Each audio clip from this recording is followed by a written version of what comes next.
Views and opinions expressed on this show are those of the speaker and do not necessarily reflect those of the PFC Entertainment Network or any of the affiliates that make this show possible.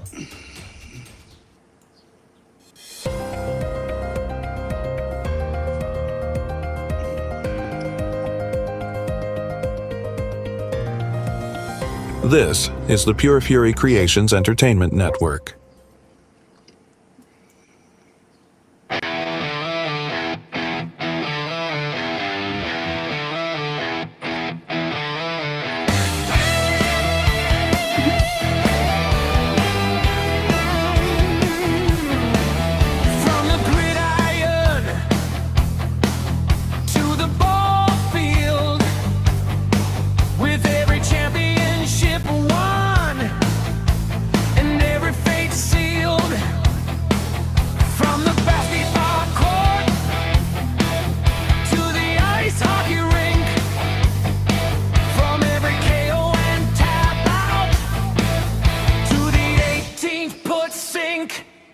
If it's in the headlines, on the first page or the last, it's fair game here on the Sports Reel Podcast.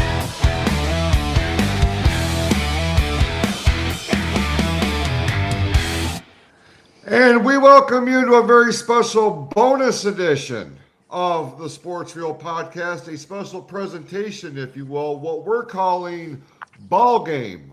All things MLB here tonight, live on the PFC Entertainment Network. I'm Jason Clouse. I'm so glad that you could join us here tonight on a Thursday evening. Joining me, one of the great friends of the show that we have, a guy that I personally look forward to each and every time we have a conversation. Host of Just Another Sports Fan, Vinny. Yes. Vinny, how you doing? Glad to be here. Baseball season, baby. It really is. And even, here in the first few weeks of the season, man, we're right out of the gate, we're starting to see things that we're going to be talking about during the duration of the season. And, whether you're a baseball fan or not, you know that a baseball season, I mean, this is not a blink of the eye and it's done. Like, this is a long haul, man. 160 plus games these guys are going to be playing. But, I mean, even here today, Vinny, you and I were talking before we came on the air about Mike Trout. And just an incredible feat that he pulled off as the Angels have been embroiled in this series with the New York Yankees. Another friend of the show, Freddie, I've been following him on TikTok, and he does every day. He does a Yankees recap. That's a tough one there. As much as I like that guy, and I do, like they were on the show here a few weeks ago. It's Monday, y'all, and I can't lie and tell you that I'm upset by what I'm hearing, especially when it comes to the New York Yankees. But let's start off with this here, Vinny. Let's talk about Mike Trout here for a second. This is a guy who, a handful of years ago was on all of the promotional material for Major League Baseball. You know how every sport does. When there's a sponsorship, when there's a big event, a big public event, or some charity, they get 4 or 5 of their marquee players. Mike Trout for Major League Baseball had been that for a long, long time. One of the most prolific hitters of this era. Absolutely. But it just seems like here recently, we don't hear as much about him. Now, granted, part of that is because he plays for the Los Angeles Angels. Let's be honest. This is no longer a team that is looked upon as a powerhouse team. But Mike Trout is the powerhouse of the team. And here today, he smacked his 5th home run in this series with the Yankees, making him the one player who has had more home runs against the Yankees in one series than any other player in MLB history. Now, it's things like this that makes us and makes people remember who the hell Mike Trout is. Would you agree? I, I absolutely agree. And to Mike Trout's point, I mean, we have to give him a lot of credit. Like you said, he plays for the Angels, and that's all he played for. Right. Don't you think he could have went for the big payday? Yes, he got paid a lot of money in the Angels, but I got to give him credit. He stuck with one major league team, and it's funny that you say that, Jay, because somebody the other day was asking me, why did Mike Trout, stay with the Angels? And I said, you know what? A lot of people can't play for a New York system, or they don't want to. They don't want to be bothered with the media 24/7 up your butt like that. So I truly think Mike Trout found his home in with the Angels in Los Angeles, and he became so comfortable that he didn't care about all that other stuff.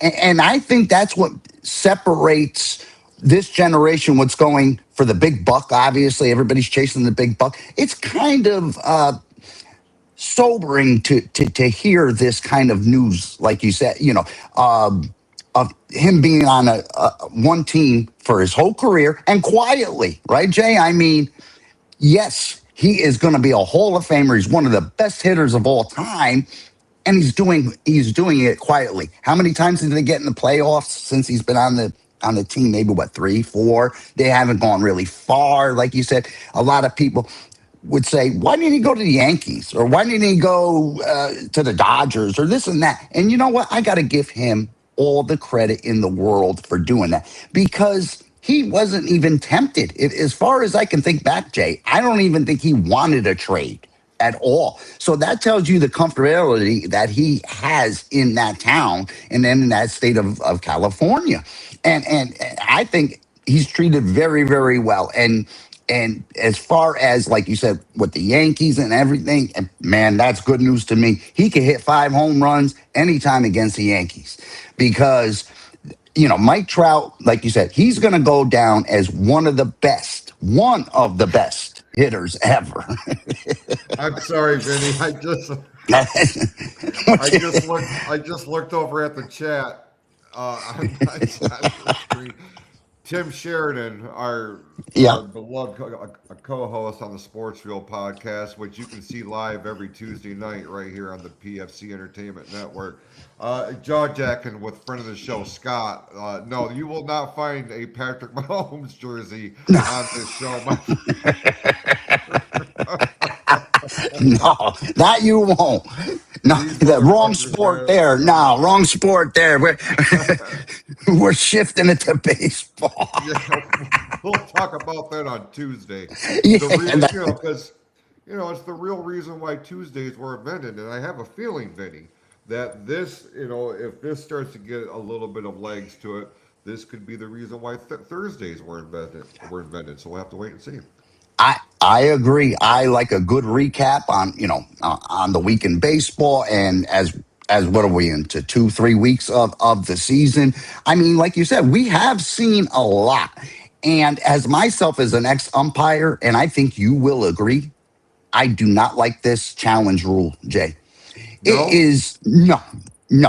I think they should get rid of it, throw it in the garbage, because it's not just showing up the umps. Okay, I know you get only a few challenges, but from where you and I came from, this is like way out there, right? I mean, we're from when we grew up watching baseball. I know the times have changed, but do we really have to embarrass the umps like that? And everybody, I've gotten to these arguments. Well, there should be, this and that better and this, that. Well, listen, when a 97-mile-an-hour curveball is coming at you, you only got a quarter of a second to take a look at that damn thing. Okay, and who says these boxes they square out are right? It's where it crosses the plate. It's not where it lands. I just seen one on today on television, and I was like, oh, that's a strike. Called it a ball because it's where he caught it, and I was second guessing. I'm like, are these boxes, legit? Because it looked to me, when I see a pitch, I go strike right away, and then suddenly, ball. Wait a minute, they're challenging it. I just don't like that. Think of the umpire that's been there 25 years. and got good accolades. He's, 92% of the calls are right. Suddenly you got these guys, ding, ding, ding. No, that's a ball. That's a strike. Jay, it has gotten to the point where I got pissed off and just turned off the damn game because every batter's got, or I don't even know how it works. I just don't like that. There's been arguments already. Who was it? The other umpire that blew those two calls. Okay, the foot was on the bag, obviously. Outlandish calls like that, but for most of the time, these guys are trained professionals, just like the ball players. Do we second guess them? Yeah, we second guess them, but not on the field. Not when they're doing their jobs. The umpires are doing their jobs, and it's like strike. No, I don't believe that's a strike. Let's correct that right away. And if we keep going down this road, Jason, there's going to be no umpires. I'm telling you, the human element is going to be out of there.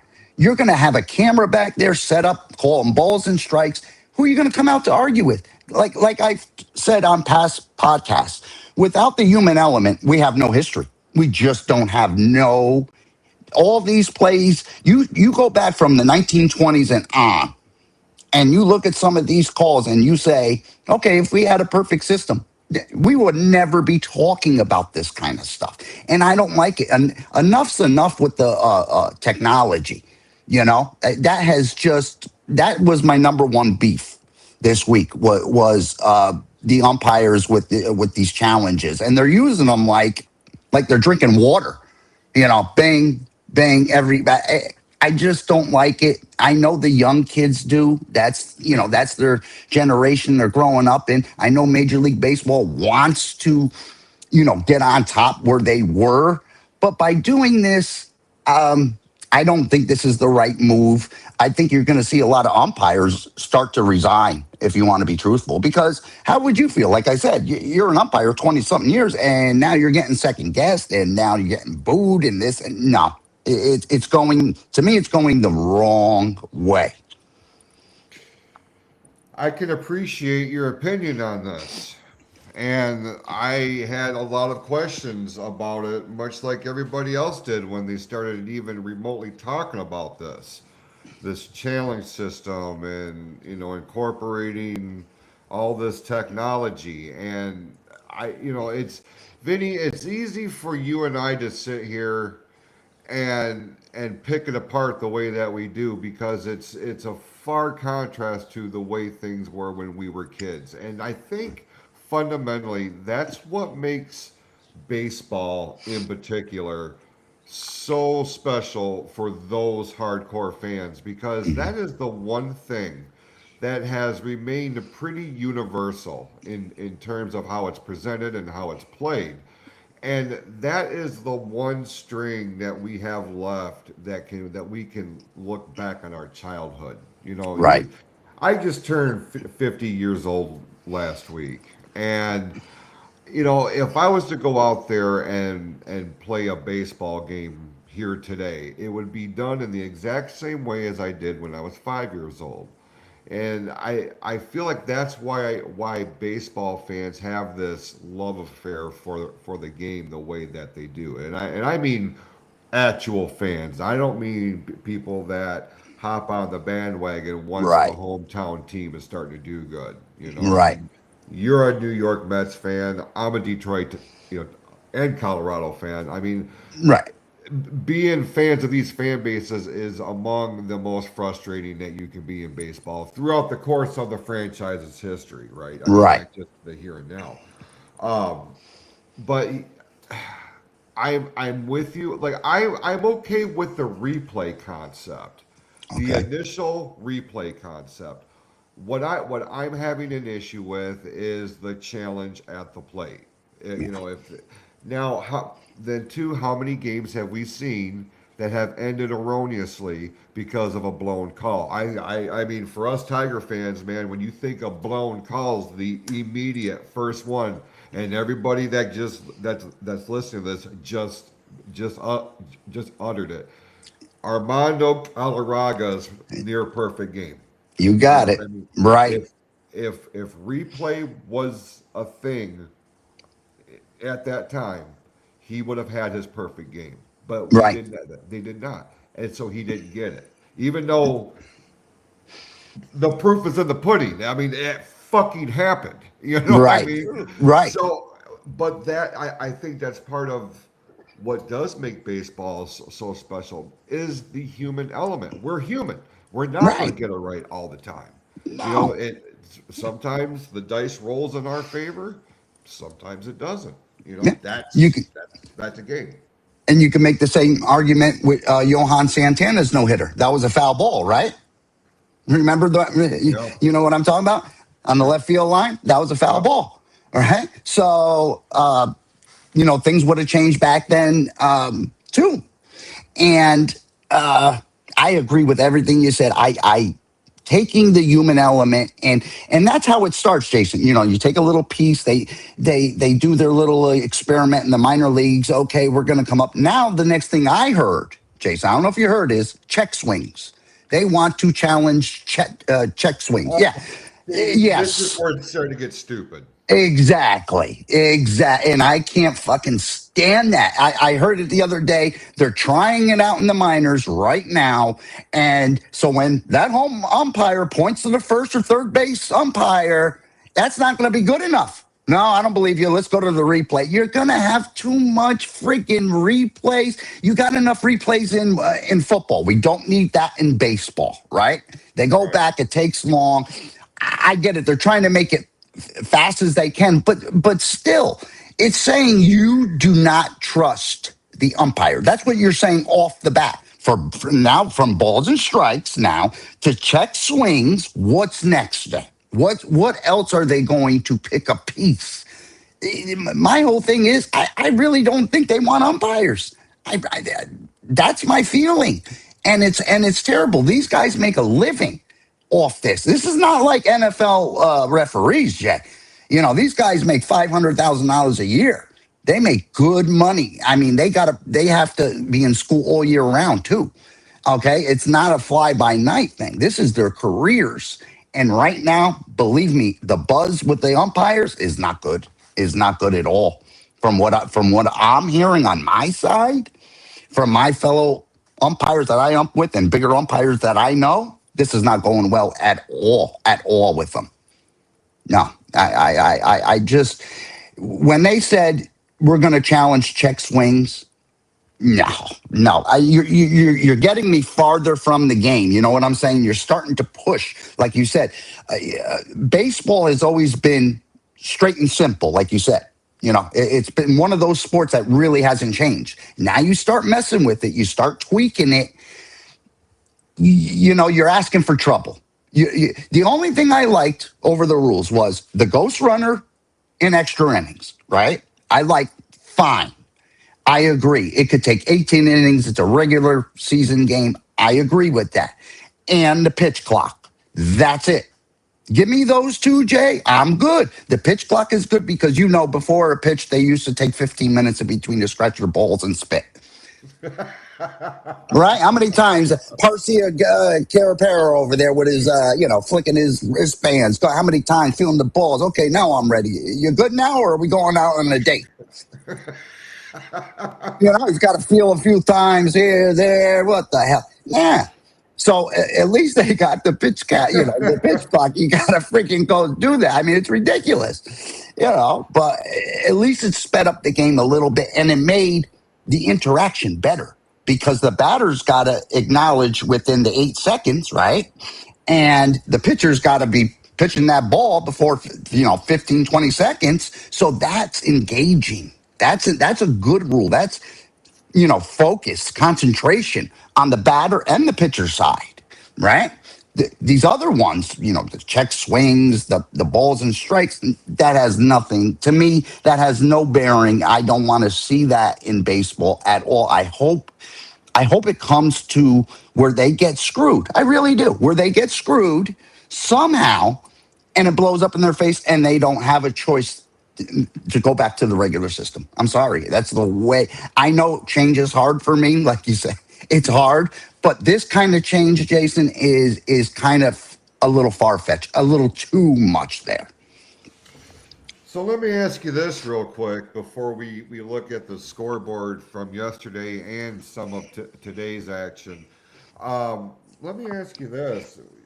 We know that the current bargaining agreement between the Players Association and the owners expires at the end of this year. And I mean, even before the advancement of all this technology and having conversations like this, what does the future for the umpires actually look like? Because I can correlate this, Vinny. I work for one of the big three, right? And I've been doing that for well over a decade. And in my time at the plant that I'm at, I have seen more and more technical advancements, i.e., robots, replace human workers, Right. union workers, right? Hmm. So I'm hearing you, and I'm thinking, holy shit, this is where it's going. They're going to start slowly and methodically stripping as much away from the basic fundamentals of this game as they possibly can. And the unfortunate part is it's in an effort to now they'll put it under the guise of trying to give you the most fairly called game, right? Right. Right.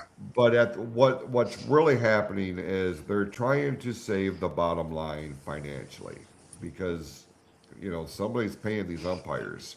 And when you talk about how many guys are on an umpire, you know, on a Crew. crew Hmm. for every single game that's played every single day, that starts to add up a little bit, right? So Absolutely.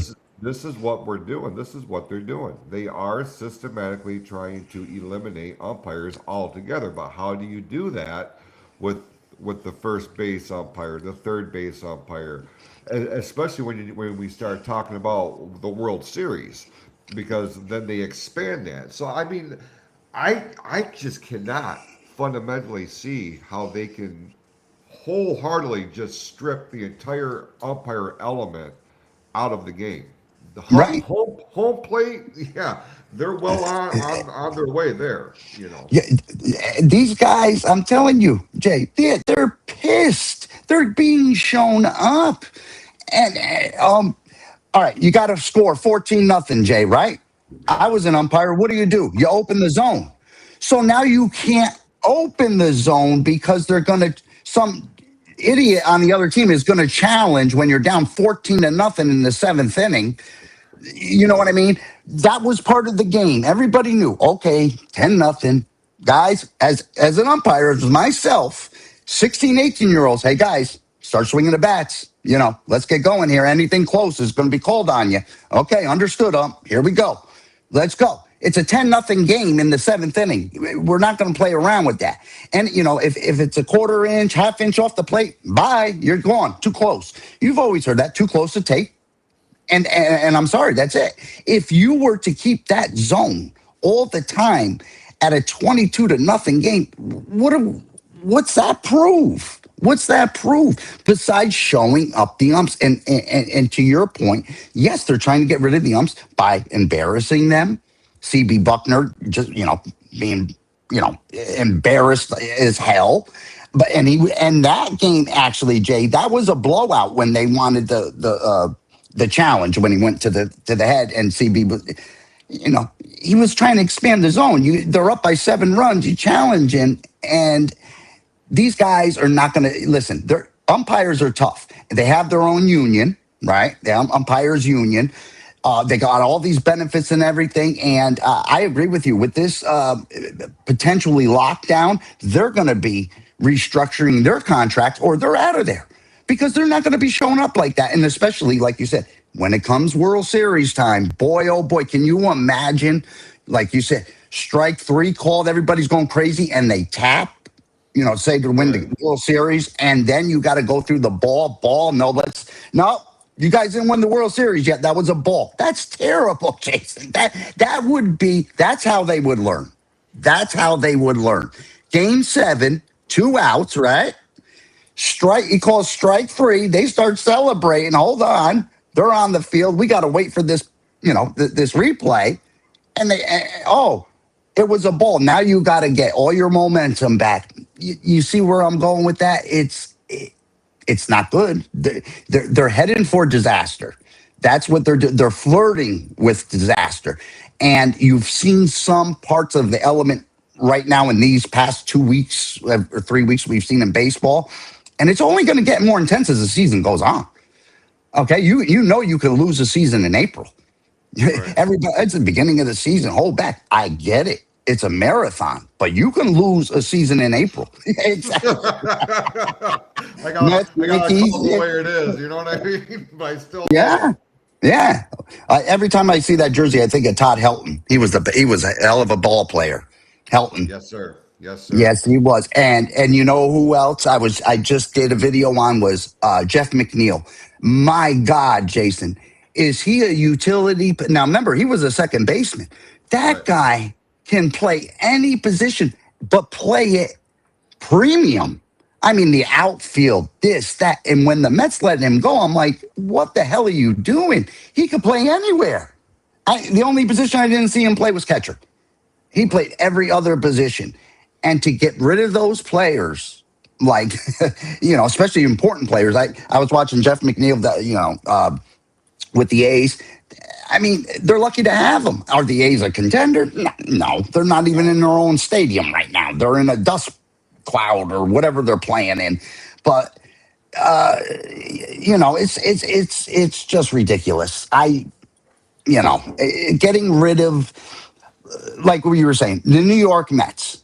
I turn on the television and go, who the hell are these freaking people? Because it's a brand new team. Wait a minute, who's our closer coming in? And as I said in the beginning of the season, I don't mind they got rid of Diaz, right? Our closer. But you got rid of Nimmo. You got rid of McNeil. Alonso. Three key pieces, Jay. And now you expect to win? No, because like they said, it takes a brand new team a few months to gel together. If not months, it may take a whole year.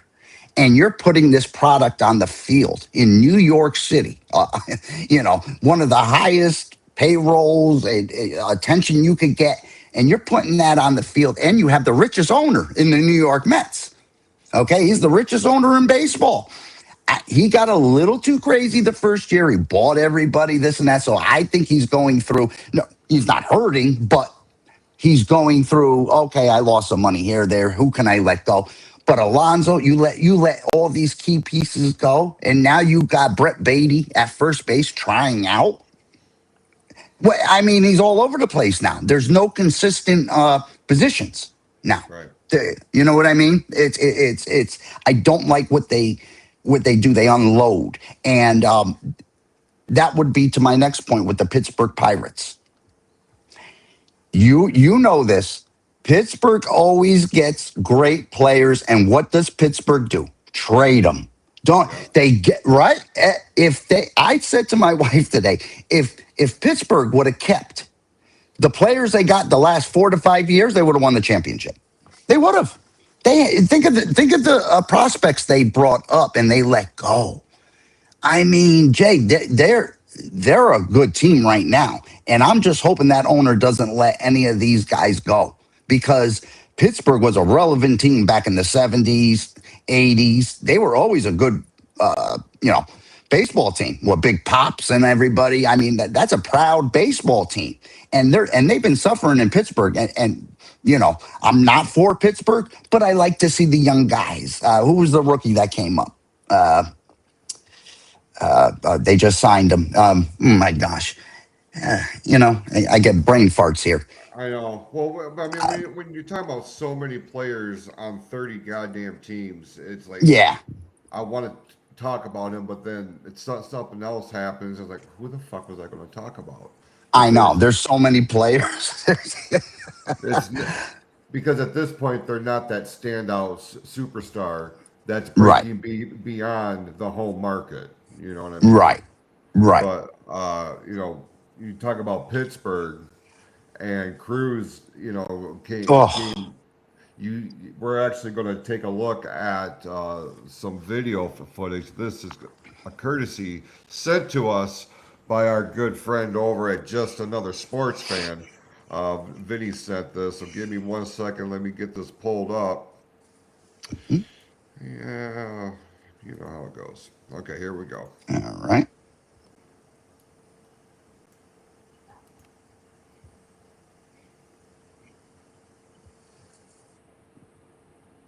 Look at this cruise missile. This guy, 120 off the bat, Jay. Yeah, 120. This kid is going to be some player. I mean, look at that swing. I mean, that's the right field. Look at these bombs. I mean, this what was he? This is only his second year. This guy, yeah. O'Neal. I mean, look at the team they got. I mean, this guy. Look at it, like nothing, like slicing butter. Boom into the look at that into the lake, into the river, whatever you want to call it. Into the drink, as they say. Yeah, into the drink of whiskey, baby. I mean, they are loaded right now. I mean, it's just amazing. It's just amazing. And he's fast. That's the thing. He's got Yeah, power and speed. I mean, this kid is going to be around for a very, very long time. I think and the way he's hitting, he can steal bases. He's a great fielder too. Um, Pittsburgh should really recognize what they have right now, and they should stick to it because these young guys, let me tell you, they are explosive. I mean, it's not Dodger explosive, but it's just around there. It's coming, and if these right. guys really gel, Jay, together, if you keep that team for at least 2-3 years, I'll say it right now, they will win a World Series.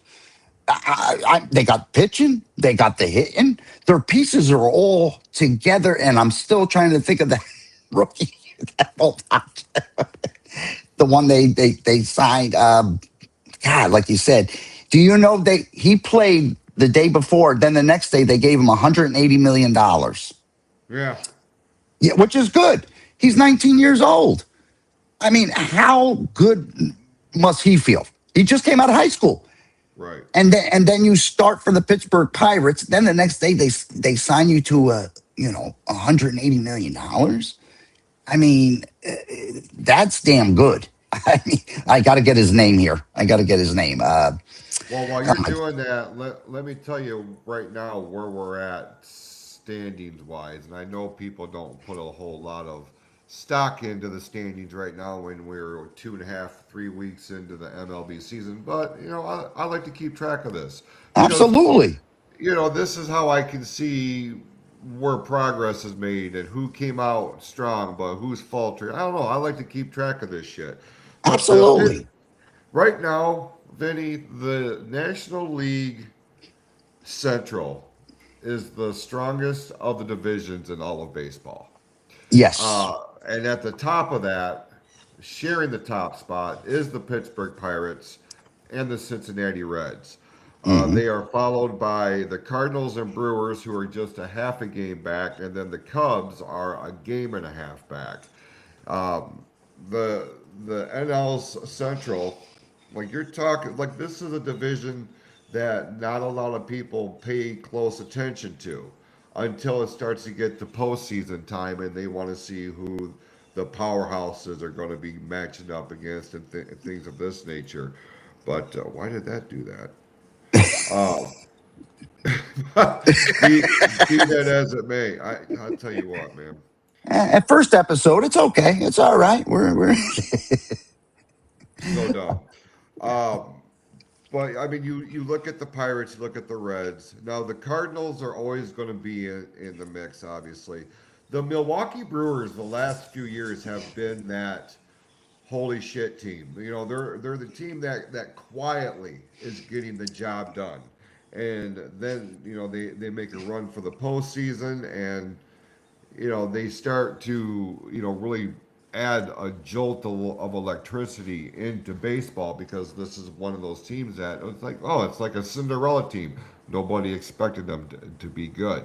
right. Um, but then, too, even at this stage of the season, some things just do not change from year to year to year to year, such as the Colorado Rockies are in the absolute basement of Major League Baseball right now at 6-12 and Oh, 333 winning percentage. Eight games back behind the Dodgers. So what do you do? yeah. When you say Dodgers, I cringe. Jason, they're going to win the World Series. Let's just put it out there. I've been watching them. They were losing 5-0 the other day, and within one inning, they put up 8 runs. And it's unfair. This is where I think the cap is going to come in. I really do. Because, Jason, you cannot have 7 future Hall of Famers on your freaking team. That is ridiculous. Think of all the Mookie Betts, Freeman. They got they have, they're all future Hall of Famers. And they stacked. Good for them. If I was the owner and I could get away with it, I think I'd do the same thing. But this is, the straw that broke the camel's back, I think, because, what other competition besides the Dodgers? Who is going to give them the most for their money? Philadelphia? I mean, no, I mean, these guys they're loaded, Jason. They are loaded Otani's leading off, bro. I Right. mean, you got Otani to the bottom. They're just stacked and they're pitching. Otani can pitch and hit. I mean, and then you got Diaz, the old closer from us. He's there. It's stacked as an all-star team mixed in with future Hall of Famers. And I know a lot of people are so pissed right now because it's not fair. It's not fair to the Pittsburgh Pirates, kind of, you know what I'm saying? Teams like that, St. Louis, the Cubs, which I think the Cubs are going to be pretty good this year too. But it's not fair because they get to the playoffs and now they come into this big buzzsaw, which is the Dodgers. And man, can they score on anything, on command. You want 3 runs, they'll score, boom, within an inning. It's scary. It's scary. I don't know if you've tuned in to see some of them, but they are a very scary team. The Mets just got off a 3-game road game with them, and my gosh, Jay, let me tell you, they can play small ball or they can hit the long ball. There was a 1-0 game we lost. The Mets couldn't score a freaking run, but still, their bullpen is good. Their closing's good, so they could win 1-0 ball games. They could win 12-0 ball games. That's gonna be. I think that's gonna be, if they have a lockout. That's when I think you're gonna see some kind of price on a team that they can spend a cap on a team. I think it's coming sooner than we think. I really do. I'm with you on that. We just sat here and talked a little bit about Pittsburgh and some of the rising stars that they have on this team, and historically, this has been a team that, as Vinny documented, they'll get good players, they will draft some good players, and then they wind up trading them away. But they're not getting anything in return that would make them stand out in the National League on any level, either from the whole league itself or just within their own division. The fact of the matter is, Pittsburgh right now has a core group of guys, young guys, and we're starting to see something special with this team. And when you look at the NL Central, that has, for the longest time, it has been the St. Louis Cardinals show up until Milwaukee still started to turn it on. Right. The Cubs in the mid 2010s, when they won the World Series in 16, they weren't ever, even coming into the 17 season, they were never a favorite or the odds on. You know what I mean? Like, they've always Right. played that underdog. I want to play another clip here when we're, talking about the Pittsburgh Pirates and some of their younger talent and some of just the talent that this team has and why people probably should start paying attention to them. Once again, this is going to be courtesy of Just Another Sports Fan, our good friend Vinny. So let's take a look at this clip.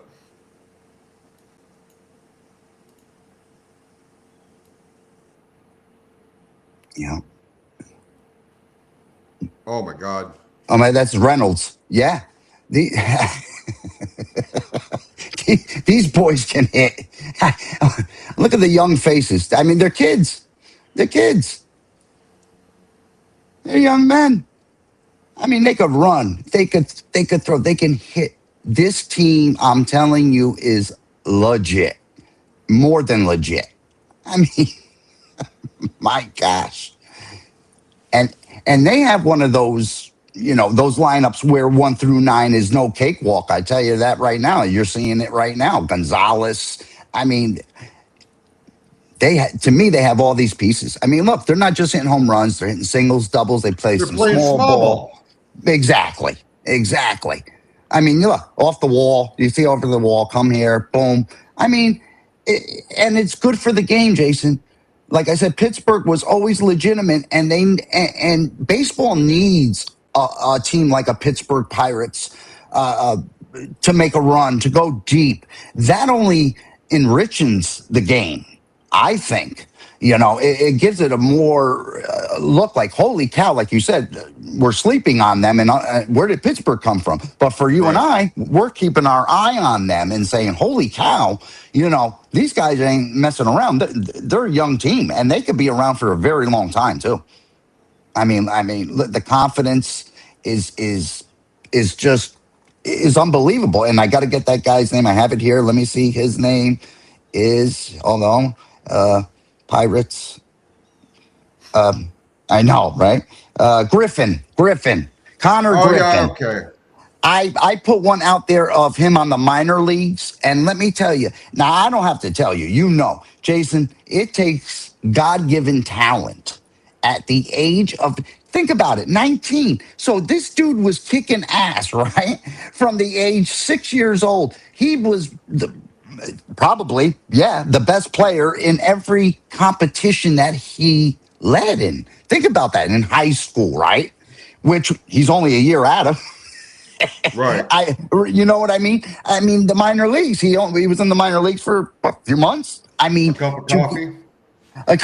for a cup of coffee. I mean, good for that kid. I love to see moments like that. His family was there.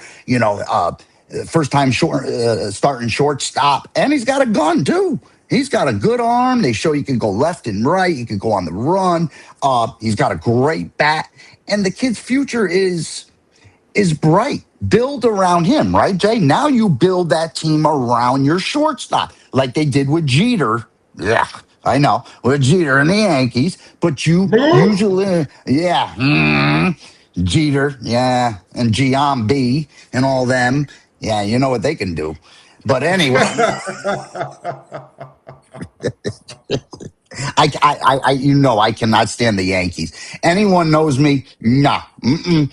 But then 2001, the World Trade Center. Well, you know what? Sorry. Arizona can win again. Listen, that was the one year I did root for the Yankees, and they let me down, and I'll never do it again. If they can't, it took a national tragedy on that level for me to be like, yeah, okay, Yeah, I'm and I'm gonna and you know what's wrong with the Yankees? Their manager. He's got to yeah. go. He's got to go. You know why? He's friends with these players. He played with them at one point. And when you Right. become friends, right, with the players, you lost them. You lost them from the beginning. You cannot be buddy buddy with your team. You could be friendly, you can do this, but you can't be like, hey, let's do this after. Remember when we did that? No, you got to be stern. You got to still show them you're the boss. And that's where their weakness is. If they get rid of their manager, I guarantee you they have a better record than what the hell they have now. I mean, Depending on, well, I would say that would depend on who they would wind up putting in his place. Are they going to promote? Would they promote from within? Because there really isn't a lot of big name managers out there looking for a job right now. what about Now, who's that? what about Bochy? Is Bochy out there? He would be a good fit. He I would. See. This is To play for the New York Yankees, it's you like you. It's my understanding, based on what I've heard and what I've read from players and personnel of on any level, like when you become a New York Yankee, they own your fucking soul more than any other team, any other traditional team does. They dictate how you look. They dictate how you dress. They That's dictate true. what kind of facial hair you have. They dictate. I'll give you an example. Do you remember Brian Wilson, the reliever for the Giants? Yeah. The beard, The big the beard. first guy that came out with the big beard, like all these big beard guys nowadays, they're walking in Brian Wilson's shadow. Okay. Right. You're right. Yes. And I fucking loved that dude because he was so charismatic. He did not give a. He was, for wrestling fans, I'll use this as an example. Brian Wilson was to baseball what CM Punk is to professional wrestling. And it like I just love that dude so much. The Yankees tried to sign him. And with that, he would have had to shave his beard.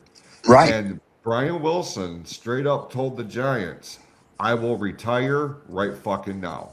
I am Oh, not I am not going to play for the New York Yankees. And they were going to wow. offer him a pretty sizable paycheck to come in as their closer because he just came off of winning the World Series with the Giants. With the So I Giants. mean, Right. because he was hot, man. Like he was all over. He was on the video game ad. He was on all the promotional shit. Like he was it. Like he was the star for his 15 minutes of fame, and then he, Tommy John surgery later and all this. Right. But I think about that because it's like how many other players not on the star level of what Brian Wilson was or anybody that's of notoriety, but how Right. many how many players have decided, nah, fuck this. I am not going to alter what I do, how I live to play baseball. I'll figure something else out. You know what I mean? Maybe That, there's not that many, but I gotta believe there's at least a handful because at the end of the day, you know, you start to put a price tag on your morals, on your right. individuality, And I get it, man. The Yankees overall, it is what it is. One of the most storied sports franchises in the history of the planet. Right. I get it. I Yep. don't like it, but I get it. Get. Um, But that I was a just great point, Jason. I never thought of that. You brought up something like you said. How many guys? That's a very good question. How many guys? I never thought of it. Did just said fuck it. No, I'm not going. I'm not cutting my hair. I'm not gonna do that. That's a very interesting topic you just brought up because I would love to know. I like to be a fly on that wall. Yeah, how you doing? What's going on, Vinny? What we up? are we're Oh, you're being on your joined by Tim Sheridan on the of mower. live. No, I'm actually on the golf cart right now, just chilling in the Oh. garage. We were just talking about the Yankees, cutting their hair. They even made Don Mattingly cut his hair. Remember when it was Oh long, yeah. and they cut his hair. They got to be all clean shaven. But Jason was brought up a great point. How many guys said, "F it, I'm not shaving my beard or my hair to play for the Yankees"? That's a very good point. There's probably tons and tons that we don't even know about that were Probably. like, yeah. I mean Yeah, I mean, that it's kind of bullshit to be honest. I mean, Jason tried to do it on the show. Like, so Eric fell for it and shaved his head there for a little bit. But I was like, fuck that, dude. I was like, we all don't need to be bald, okay? We all got beards, but we don't need to be fucking bald. Like, he tried to implement that same shit. Well, don't listen to this bullshit. This is not accurate. This is how rumor gets started. Make me sound like some sort of clown or a tyrant or something. he You should told me hear the what way he talks to us off air. Oh, he's So mean to brutal. us. Yeah. No, I don't believe that at all. Not Jason. Not Hey, Jason. Oh, hey, way. you'd be surprised. I am not the fucking one. I can tell you that. You sound like my. That's what my buddy used to say. I'm not the one, man. Not me. Tim, we got into a conversation earlier, and I kind of want your take on this. We kind of circle back to the whole challenge at the plate concept that MLB has incorporated this year. Are you a fan of this? No, not at all. I think it's taking away I mean, baseball has always been one of those things. Is there bad calls? Sure. Does it work both ways for either team? Sure. You know what I mean? The refs aren't fucking sitting there making calls towards one team or the other. Usually, if he's off a little bit that day, he's off across the board. You know what I mean? But it's also brought that element to the thing. Now, that's the one I'm really against. Now, challenging, safe or out at a base, I understand that one. You know what I mean? I mean, us being Detroit fans, we've watched a perfect game get robbed off of a Yep. bad call. So I can get behind that one. But sitting there wasting time, one, they're trying to speed up the process of the game. Now, when you have to fucking slow the game down for all these challenges, and they have to go through there and do booth reviews or whether or not it was a ball or a strike, plus it's taking credibility away from the umpires. Like I was listening earlier, Vinny said, pretty soon here, there's just gonna be a fucking camera back there, which is stupid. It's taking away from the game. You know what I mean? Do I get it to some aspect? Yes. You know what I mean? Because people want perfection. You can't get perfection out of a human eye. You know what I mean? Vinny brought this up too. It's like 0.3 of a second before a ball gets there. It's hard to see, but at the same time, that's what makes baseball baseball. You know what I mean? You're not always going to get the calls. They're going to go the wrong way. Sometimes it's going to be shitty. Sometimes it's going to work in your benefit. How many times have we seen people get walked off of strikes that were bad calls? You know what I mean? It works Right. both fucking ways. You see that constantly. Like, it's just, I'm not a fan of it at all. I don't know. I know I've seen stuff where a ref been overturned 8 times in one game. That's getting a little excessive. You know what I mean? Yep. Big game moments, maybe, but if you're wasting time and challenging every call just to try, it's getting dumb. There's a lot of things about baseball that I don't like since they transitioned into, trying to speed up the game. Now I like the pitch clock. That makes sense because sometimes games take way too damn long. I don't know if I'm a fan of, the extra innings guy on a second. You know what I mean? It's sometimes I think that takes away from the game. The game ends too soon, like when it could go on, but I get it. You know what I mean? That's not the baseball I grew up on. It's not the baseball that I played. You know what I mean? So I'm more of a traditionalist when it comes to baseball. I mean, it's America's pastime. It's one of the greatest games ever played. And I think they're just changing it too much in order to try to speed up the game. But at the same time, baseball's always been 3.5, 4 hours. You know what I mean? Why are we knocking out games in an hour and a half? You Yeah. know, Yeah. it's almost annoying. It's probably one of the fastest fucking sports to watch now, besides college basketball. Yeah. Like baseball, it flies unless they go into extra innings and it gets carried on like to the playoffs last year where it goes to like 2, 3 o'clock in the morning, and I'm like, what the fuck? I got to work in the morning. But it's just they're trying too much, and I understand. Like, what are we looking at? Like, obviously baseball is above hockey now when it comes to ratings and everything else. Hockey's kind of at the falling end. I think soccer's actually overtaken hockey in the US now, but baseball's kind of down there too, and they're trying to find a way to bring some viewership back, get some ratings and stuff like that.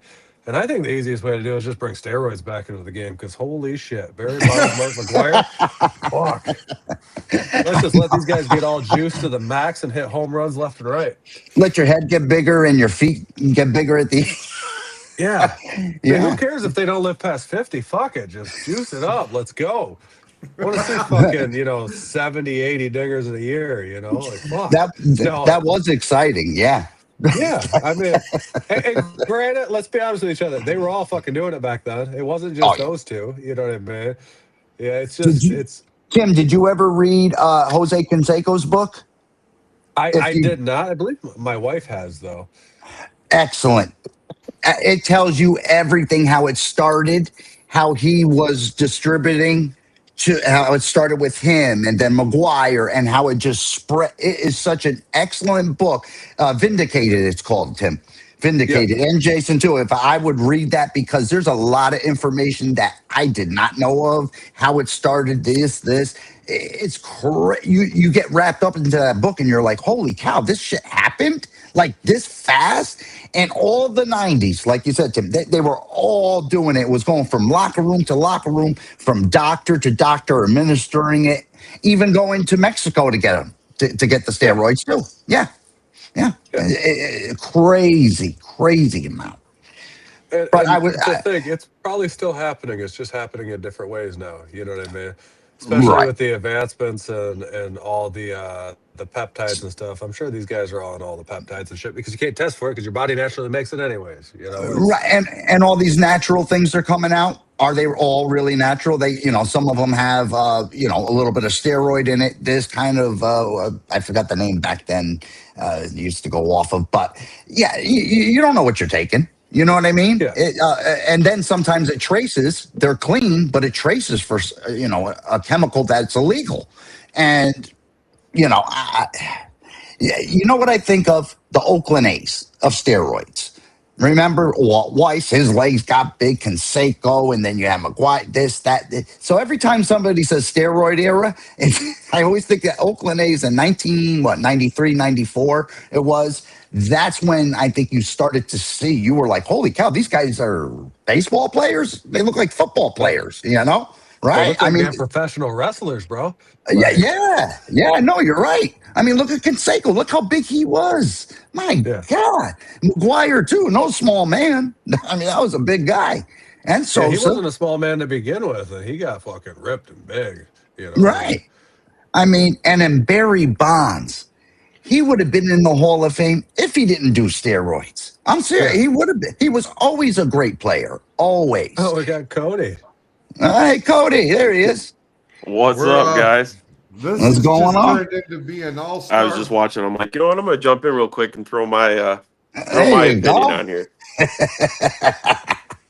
Cody, well, go ahead. Throw. With Cody joining us here on the program. Good to see you, my friend.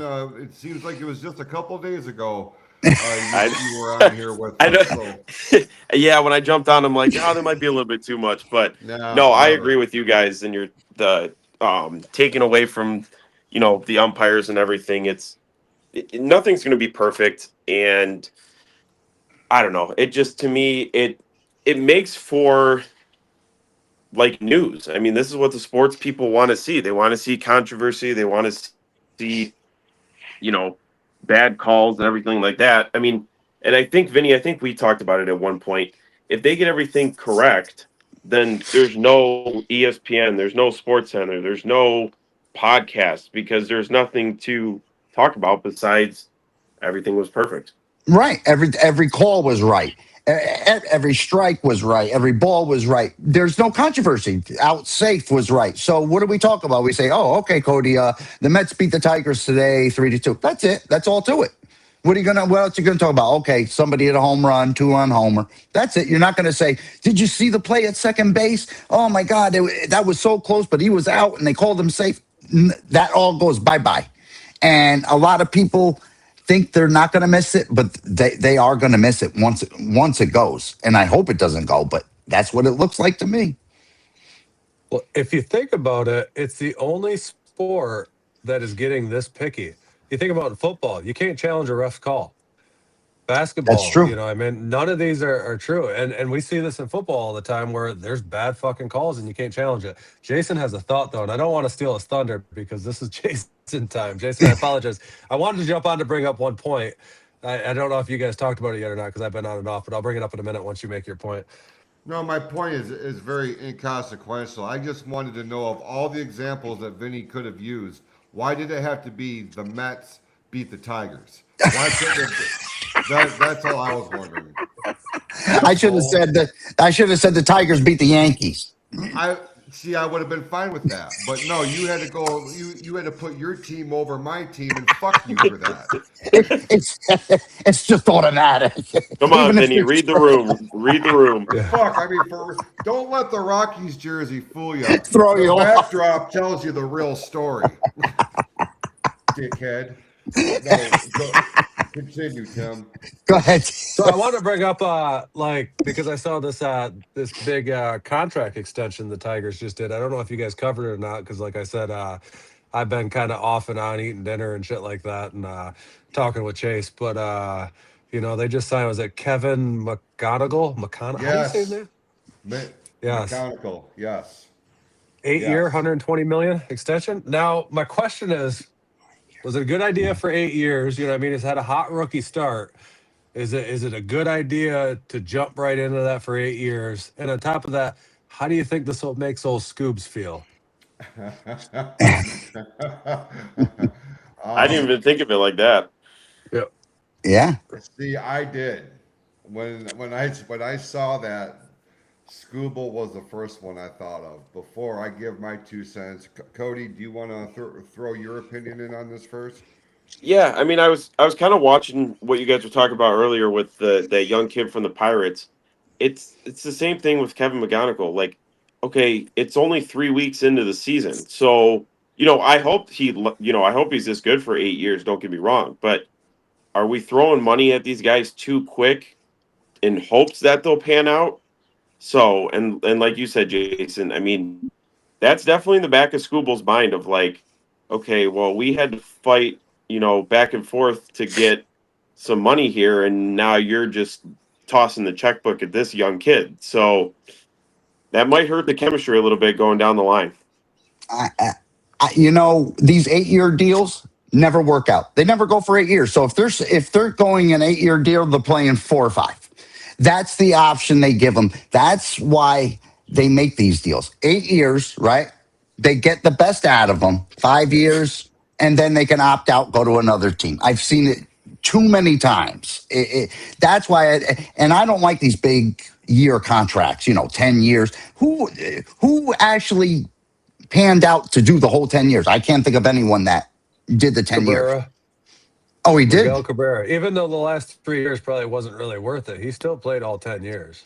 Okay. I'll give him credit then, because a lot of these guys, they get a 10-year deal and, 5, 6 years, they're opting out and they're going somewhere else and this and that because, you get older and you see better talent and okay, and we'll give you this for that and this and that. So, but, like the kid for Pittsburgh, they signed. That's a phenomenon. 19 years old, they locked him up. They gave him $180 million. I don't know how many years it was, but that's a starting, obviously bonus for him and everything. And I think he's the real deal. Absolutely 1,000% he's going to be excellent. You used, Vinny, you just said something that reminded me of what we talked about earlier when we were talking about Mike Trout and why he has not left to go to another team when he had every opportunity to. That dude could have written his own script. Absolutely. At one point in 2012, 2013, when he was on fire, he could have gone anywhere he wanted. He could have wrote his own contract for the lack of a better term. You look at guys like with Cruz in Pittsburgh, but this mechanical signing, I saw this and I LOL'd like legitimately. I laughed out loud. I was like, you have got to be shitting me. I cannot believe this is what I'm reading. My second thought was Scooble's gone at the trade deadline. Yep. He's fucking out of here. They just lit the fire under his ass. Yeah. Yeah, he's and it's going to be real interesting to see his demeanor, everything with his next start. That's true. If you look, if you're Tarek Scooble, I can totally understand, and I can even appreciate why you're butthurt over this. I totally can. Yes, I can. But personally, because of how I feel about him as a fan, from a fan to player perspective, I'm giggling my motherfucking ass off. Yep. Is it a risky move to sign Kevin for this kind of deal? Absolutely. Because when I saw 8 years, I'm thinking, like Vinny said, we're getting at least 5. Right. Hopefully he can maintain. Now the Tigers see something in this kid, and I think Tim with him is his poise. He came out on opening day, and you would think somebody in his situation would be shitting bricks and go 0 for 3, 0 for 4. That ain't what happened. This kid come out like he'd been playing for 10 to 12 years. And that's the kind of mindset I think that the Tigers are trying to establish with this team, and because I think that's the kind of player that resonates with manager AJ Hinch the best. So I think that's why they're locking down these pieces. And Tarek Skubal clearly is not, from my estimation, in the future plans for the Detroit Tigers, other than get him the fuck out of here. Because Yeah. I got goddamn what a slap in the face. Yeah, yeah, and too, Jason. With Scooble, there's something more beyond that. To me, I think he's not a teammate. He's for himself, as we known what in the WBC. Come on, right? So to Right. me, he's not really a team player. He's for himself. He's chasing the buck and his own fame and kind of leaving everybody behind. That's my take on him from what I've seen. And you know what? You're kind of lucky if you get rid of that kind. You don't need that kind of cancer in the locker room. You want to get all that kind of crap out of your locker room. And you need, like you said, that kid that came up, he's poised, he's locked in. That's what you need in Major League Baseball. You can't have rabbit ears or anything. You got to tune everything out, because if you got rabbit ears, you're screwed. You're going to hear every fan, every critic, every this and that, and it does get under Scooble's skin. You could tell that, and I just wouldn't want him. I would say, okay, he's gone. Like you said, half the year, he's gone. I'm fine with that. I'm fine. You could always find another pitcher. Maybe not as good as him, but you know what? They might perform better in the postseason. They might be better poised and a better teammate. Well, and you just brought up a good point right there, saying perform better. Let's be honest. Like Scooble, probably the best left-handed pitcher in baseball, but he doesn't work past 5 to 6 innings. Let's be honest. And how hard is it going to be able to replace somebody to get 5 to 6 innings out of them? You know what I mean? You're asking a lot of money, and I don't even think it's the money, because you look at Kevin's contract. What is that, 14 a year over 8? That's not a crazy amount of money, and that might play in trying to lock him up for that amount of time, because you guys brought up with the lockout coming up and the possibility of putting a cap on the MLB. Maybe that's a play right now to try to avoid anything in the future, so they can lock this kid up and avoid it. Because I'm sure that some of these players would be grandfathered in with their current contracts. They're going to have to put a be. cap on something. Yeah. Yeah. So you're going to see a lot of moves, I think, in the MLB leading up to this, knowing that the feeling in the air is that there's going to be a cap on baseball. So you're going to see a lot of long-term things. But Scooble's thing, I think they're willing to pay him money, like a good chunk of money. It's just they don't want, the 10-year contract that he was asking for. And I don't think a lot of us as fans, besides, there's a few of them out there who would be like, yeah, sign him for 10 years. The majority of us are like, no, not 10 years. You know what I mean? We did that with Cabrera, and it worked out for what, 6, maybe somewhat 7 years, you know what I mean? And then he got old, he fell off. We still loved him, you know what I mean? We still go pay tickets to go see Cabrera play, even though he was only playing like every couple of days. But and I wouldn't trade that contract for the world, but those long-term contracts, which I thought was crazy, that this kid 3 weeks into his major league debut, and he gets an 8-year contract. Like, I was like, whoa, Yeah. that's Yeah. kind of like, Yeah, we should have waited a little bit. like, What do they know Yeah, that we because- don't? well, how many times have we seen players get hot, and like, if we start throwing money at every player that gets hot and all of a sudden they kind of fall off, like, are you wasting money at that point in time? Because we see it in spurts. I mean, Kerry Carpenter, I love Kerry Carpenter. He gets hot, and then he goes through little stages of where he's not really hitting that well, and then he'll get hot again. You know what I mean? So would you sign him to a 8-year, $120 million contract? I don't know. Right. You know what I mean? And I think Kerry Carpenter's a hell of a ball player, and he can hit the shit out of a ball. But what's that batting average? I was looking at, in the off season for the Tigers, going, we need to get a bat, a consistent bat. And I brought up Castellanos, and a lot of people were shitting all over me for saying Castellanos. But you look at Castellanos' fucking batting average over the last few years, and they're saying he doesn't hit that well. His batting average is higher than almost every fucking outfielder that we have. You know what I Yeah. mean? So you can't say that the guy's not consistent. You know what I mean? Is he getting a little bit older? Sure, but he's still hitting consistently better than half of our fucking outfield. So like if you get him cheap, bring him back home. You know what I mean? I know like Jason even brought up, he had some attitude issues in the locker room and shit like that. But sometimes coming back to your team a second time, you know, sometimes you're a little bit older, a little bit more mature. I know he had some issues in his last stop that he had, you know what I mean? But maybe coming home could change that. Who knows? You know what I mean? But I see that from both ways. But I was just bringing up that point, and I don't feel like they made that move, but maybe they did with this, Kevin McConnell kid. You know what I mean? This Right. kid seems to be on fire with the bat, and that's something that we needed. And Jason had brought this up when we were talking about this in the off season, about finding that bat. Maybe we have it already. We just haven't brought it up yet. I mean, maybe it hasn't True. shown itself yet. Maybe we just found that. You know what I mean? So maybe that can make the biggest difference that we need to go. Because I think they just won the last six straight, right, Jason? 6 straight. Yes, sir. 6 straight. Yep. So like everybody was all freaking out at the beginning of the season. We brought this up over the last 2 weeks. Like everybody chill the hell out. You know what I mean? It's early. I'd rather Right. them figure shit out early, lose some games, and they get hot in that second half. Instead of doing what they did last year, where they were hot the whole first half of that All-Star break, and then they kind of, fell a little silent after that. They still went deeper into the playoffs, which I was happy about. You know what I mean? They're moving in the right direction, but it's about getting that momentum at the right time. And I think spending that time at the beginning of the season, figuring your shit out, and then making a run at it later is a lot more beneficial. Yeah.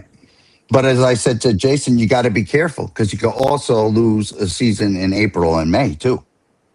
You know You what I could, but I don't mean? think they were. I don't think they were ever close to that yet. You know what I mean? They Right. kind of Right. lost a couple series, but obviously they come back, bounce back, and won the last 6. You know what I mean? So they're starting to figure this shit out, and it's only a matter of time. You'll kind of get an idea how they feel about the team by the All-Star break, the trade deadline, to see what kind of moves they make, who they sell. I think Jason's right. I think Scooble's going to be gone at the trade deadline, and am I okay with that? Yeah, especially if they could trade him up for another pitcher who can get us at least 5 to 6 before they quit. Yeah, I mean that's always been my complaint about Scooble. He did it in the WBC. He did it to us in the fucking playoffs last year. He goes 6 innings, throws 100 miles an hour for his last pitch, and then goes, "I'm done." It's like, are you fucking kidding me? Like, just go out there and give us one more inning. We'd have probably fucking won that series. That's all I'm Yep. saying. Yeah. No. And that's with any of these pitchers. Ron Darling made a great point the other night. Everybody wants to see, not 100 miles an hour and this, 96-mile-an-hour splitters and this and that. But you know what?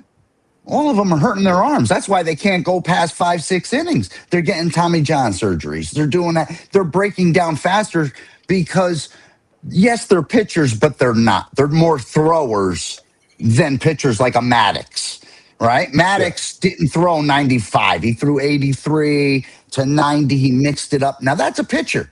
But when you have someone starting the game and just rearing back and throwing as hard as they can for 5, 6 innings, I don't really call that a pitcher. It's more like I said, throwing, and you're breaking yourself down faster and faster as the injuries pile up. Because how long can you throw 99, 100 miles an hour? How long are you going to throw? Obviously, you're not going to throw it, for 7, 8 years. It ain't going to happen. You're going to lose velocity on it. Yeah. There's only a few players in history that have been able to carry that for quite a number of years, even through the injuries. I mean, one of them we have on our team right now, Verlander. You know what I mean? Verlander's always been Right. able to pitch at that, but we've also had experiences. Jason, what was that kid's name that we had that could throw like 106? Was it that Zamaya or whatever his name was? Joel Zamaya. Oh yeah, Joel Zamaya. I Yes. remember him. Yeah. Yep. Yep. That But that didn't was last also very back long. when everybody could throw like a 9-inning game. I feel like nobody throws a 9-inning game anymore. And I know I've talked about this before. It's like they can't throw a full game and they want more money. It's like, you kids are younger. The technology, the medicine, all that stuff is better to be able to pitch longer. And they're doing the exact opposite. I agree. It should not be 5-6 innings. They should be throwing minimum 7. Minimum 7. I like to see a complete game. Look at it. Look at the stats, like Cody was saying.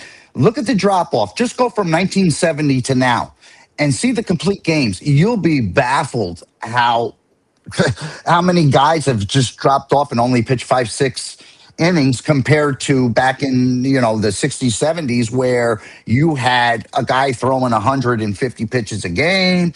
You only had 4 or 5 bullpen guys. It wasn't much. You didn't have this arsenal that you had now.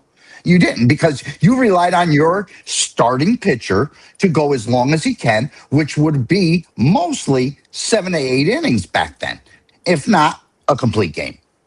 Yep. Right? Yeah. Sure.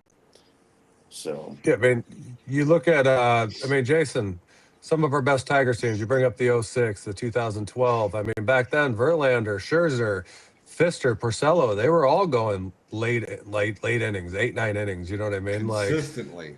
Yeah, and you just don't. And think about how many complete games Verlander's had in his career. You know what I mean? Compared to what Skubal wants now. I mean, Skubal will throw 6 and he's done. But Jason, can we blame that on the player? I mean, besides Skubal, you know what I mean? Because obviously Skubal pulls himself out of games. But the most part, do you think this is on the pitcher, or do you think this is a lot on management that are pulling these players, trying to save them for another day?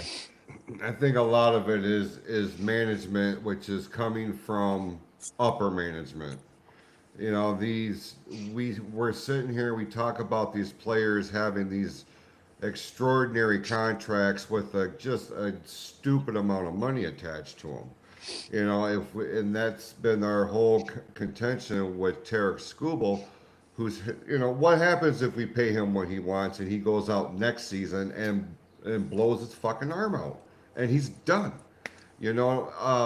I think a lot of this is being dictated by, in a lot of cases, by the manager, by upper management, the office, as it were. But I can also see a scenario, Tim, where some of this remains around the fact that these aren't the same kind of ball players that there used to be. There's no. And that could be said damn near across the board. You can make an exception maybe for football, but it just seems like, and we've used the NBA as an example on Tuesday's show.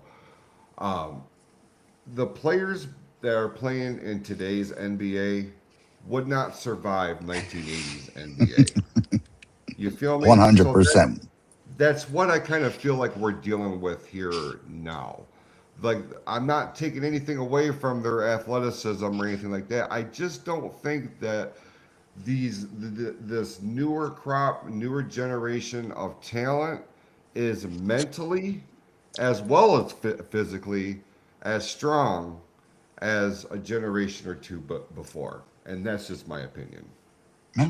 No, I agree, Jay. And you would think they would go 8, 9 innings because of the technology we have, the training, this, that. We didn't have that training back then, what they have now, how to train, how to weightlift, how to do all that kind of stuff. They got all different kinds of things today. Back then was just a few drills here and there, pitch here and there, go off. So these guys had compassion. They needed that 9 innings. They thrive for it, like Jason said. I think it is a generational thing because these guys just don't seem hungry enough. They, when the manager comes, takes the ball away, they're like, here you go. They don't even fight to keep it anymore. They're just like, here you go, take it right over. I need to break real quick here. This just came across my radar, and I beg your pardon, Vinny, but it is worth mentioning since we're doing a live podcast. I have to make mention that in the bottom of the 8th between the Guardians and the Orioles, there is a no-hitter going on right now for Tyler Wells. Oh, you just ruined it. Good. You just you jinxed it. You jinxed. Hold on, I got to turn it on. Yeah. Oh, shoot. Yeah, 4-0. Yeah. I got it. We're just talking about people not going deep into a game. Shit, there you go. I know. They just kicked us in the teeth. Now, let me ask you this, Jason, since you just brought up, I mean, we're talking about Scooble a little bit. If Scooble got the contract he wanted, do you think he'd be quitting in the sixth inning, or do you think he'd be willing to go longer? Do you think this is more of a play of, he's trying to save his arm because he doesn't want to get injured before he gets a contract? It is because, and I beg your pardon, Tim, it is because Tarek Skubal is a bitch. Okay. Tell it how it is, Jason. Yeah.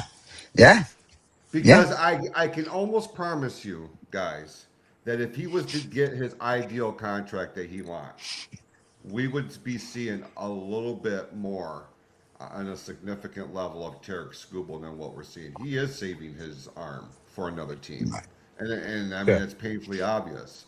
Just none of this should have been put out in the public the way that it has, but because his agent decided to make it or try to turn it into a social media circus, that's why we're talking about this. And look, it's going to wind up doing him more damage on a lot of levels. Maybe not financially, because I guess that's all this guy gives a fuck about at this point.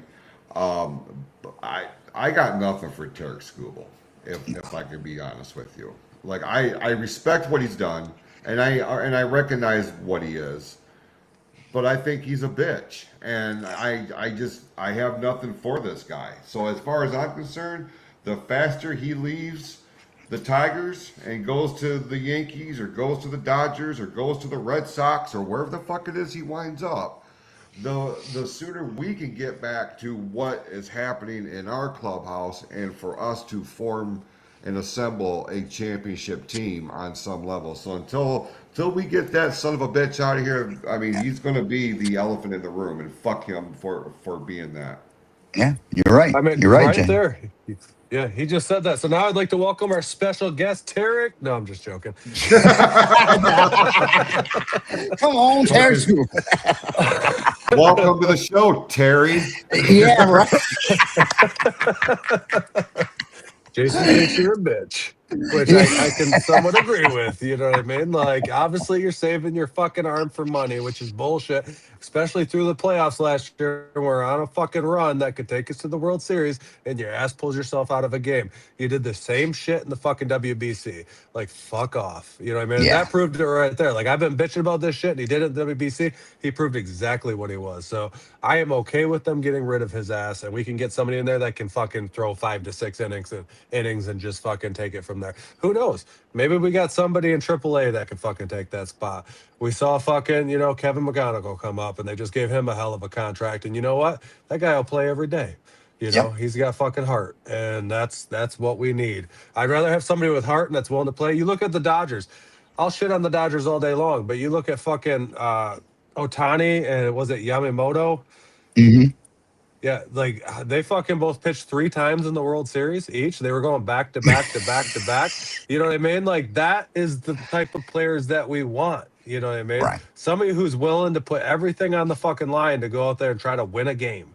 You know what I mean? That's the type of, not a player who's going to quit on you after the 6th inning and go, I need fucking 5 days of rest. I want somebody who'll go, I can pitch 2 days from now. And then the other guy go, I can pitch 2 days from now, and just fucking leave it out there. Who gives a fuck if I get injured? We're going after a World Series. You know what I mean? Exactly. That's bigger than anything. That's big for the city. That's big for the fans. That's big for us. You know what I mean? Like that's history making right there. Not somebody who's just worried about how much money they can put in their fucking bank account at the end of the day. Yep. I agree. You know, give me 20-year-olds down in the minor leagues that are really good. Bring them up. Like you said, Tim, they'll play their asses off every single day. You'll see the hustle, you see everything, you'll see the heart. And that's what you want to see into your ball player, into these athletes. And once they get to the major leagues and they make their step into there, that's when you kind of see what kind of player they're going to be attitude-wise. You know, like, now that I made it, you know, I'm a big shot. I'm not going to do this, and that. When, you know, we like the standout players that, you know, conduct business the right way, of course. But like I said, I think baseball is going in just in the wrong direction with, you know, everything we were just saying with the umpires, with everything, with a lot of things going on. And I don't know if I told Jason, but Tim, they or even want to contest check swings. I mean, they always, So yeah, didn't they always kind of contest them anyways? But now they're trying to contest what the call from. Right. So if they point to the Okay. third base coach, he goes like this, they're going to go, not this season, but they want to implement it next year. I'm like, oh my God, what else are you But the taking whole away? isn't the whole fucking point to speed up the game? Now you're at implementing a bunch of shit to slow down the game. Exactly. And you got two eyes. You got the home plate umpire, right? Or the first and third umpire that you point to. That should be enough. You don't need, you know what I mean? I don't know. So why not at this point we just get rid of umpires altogether, put a camera behind fucking home plate, and Yeah. then just contest every call.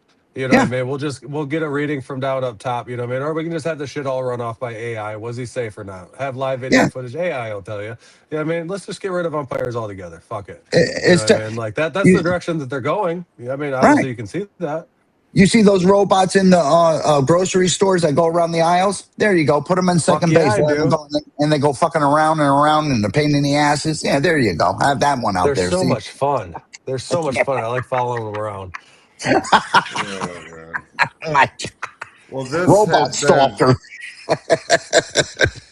this has been a great conversation. I'm really glad that we were able to do this. We are coming up on the 90-minute mark, so we're going to go ahead and start putting a bow on this episode. I mean, we could sit here up until midnight just bullshitting about baseball. But before we do get out of here, Cody, do you have any final thoughts or opinions about what we've talked about, or things that are on your radar heading into the weekend? Yeah, I mean, first off, thank you guys for letting me jump in. Sorry, I kind of took over, jumped in there. I know it was your guys' show. So. Anytime. But no, I think honestly, I think we're all on the same page. They want to speed up baseball, but now we're going right back to slowing it down. So I hope they keep umpires and all the human element to it. Because now I'm more of a baseball fan than I was because it is fast paced. So I'm excited for how it is right now. Maybe they should just leave it alone for a couple of years and get more fans. But overall, we'll see what has to happen. I think, unfortunately, technology is getting more advanced than we even thought or like. But that might just be the way of all sports coming up. Yeah. 100%. For myself, guys, honestly, anybody that's watching, I would suggest, hey, if you have a chance, watch a Pittsburgh Pirates game. I'm really intrigued. I really am. I've never watched so many Pirates games in my life so far with this, and it's an exciting team. So, like I said, anybody out there that is looking for a team that's on the up and up, I would say the Pittsburgh Pirates and get as much as you can for that, because if they stay together, they're going to be very dangerous. I think this year now. I could not agree more. Tim, anything else you want to throw out there? No, I mean, just, I'm looking forward to Tuesday night when we got the 411 podcast joining us. We got Keith and CB coming back on. So we'll be live at 6 p.m. Eastern at the PFC Entertainment Network on YouTube and Facebook. So get prepared to that Tuesday night. Like, I'm excited about that one. So we're going to be doing a big draft preview because the draft's coming up that next week on Thursday. So we're going to be covering a lot of stuff, which direction the Lions need to go and all that. So I'm looking forward to that on Tuesday. Jason. We invite you, if you haven't done so already, to check out our official online store. You can see all of the great merchandise: t-shirts, hats, hoodies, coffee mugs, shower curtains. I mean, you name it, it's on there. And like I made a joke about putting Eric's face on a thong.